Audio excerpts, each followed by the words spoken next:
রক্ত নিয়েও সিন্ডিকেট শুরু হয়ে গেল ভাই। হসপিটালে রক্ত থাকার পর বলে রক্ত নাই। আসলে বাংলাদেশে জন্মগ্রহণ করে আমরা করছি জীবন সবচেয়ে বড় ভুল। আমাদের বাপ মা করছে ভুল। সুপ্রে সরকার বানাইছি, আমরা সেনাবাহিনীর হাতে সরকার দিছি, তারা বাংলাদেশের বালের উন্নয়ন করতে পারে না।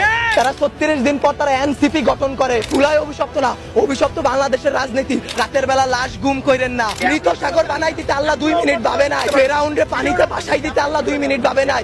আমরা তো পাপিষ্ঠ জাতি, আমরা তো খারাপ জাতি। আমাদের ডুবাই দিত আল্লাহ 2 মিনিটও ভাববে না। আপনাদের বলা আর এই যে নিজের গালে নিজে এইভাবে থাপ্পড় দেওয়া ভাই সেম কথা। ব্যথাটা নিজের উপরই, থুতুটা নিজের উপরই পড়ে। উপদেষ্টারা আসতেছে 20টা করে গাড়ি নিয়ে আসতেছে, উত্তরার রাস্তা বন্ধ করতেছে, সেক্টরের রাস্তাগুলো বন্ধ করতেছে।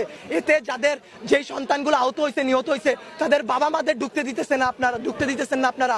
তাদের বাবা মারা এখন পর্যন্ত খায় নাই। আমার মা শোকে শোকাহত হয়ে গেছে। আমরা 2 ভাই আসছি, আমাদের বোনরা আমরা নিয়ে গেছি। আমার এক বন্ধুর হাতের এইখান থেকে এই পর্যন্ত ওর ডান হাতের অবস্থা করুন ভাই, হাত কাইটা ফেলতে হয় কিনা সেটাই বোঝা যাচ্ছে না। আমার ওই বন্ধুরই ছোট ভাই ক্লাস 7-এ পড়তো, ওর ঢাকা মেডিকেলে ভর্তি আছে ভাই। কি করব বলেন? আপনারা যে নিউজ নিতেছেন ভাই, মিনিমাম মারা গেছে 150 থেকে 200-র উপরে। আপনারা নিউজ দিতেছেন এইখানে 10 জন, ওইখানে 1 জন, এইখানে 2 জন।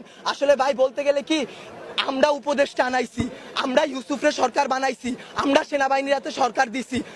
গালি ভাই ওই যে চিত হয়ে স্যাপ ফেললে কার উপরে পড়ে? নিজের উপরে পড়ে। ওইরকম ভাই গালি দিলেও নিজের গায়ে খারাপ লাগে।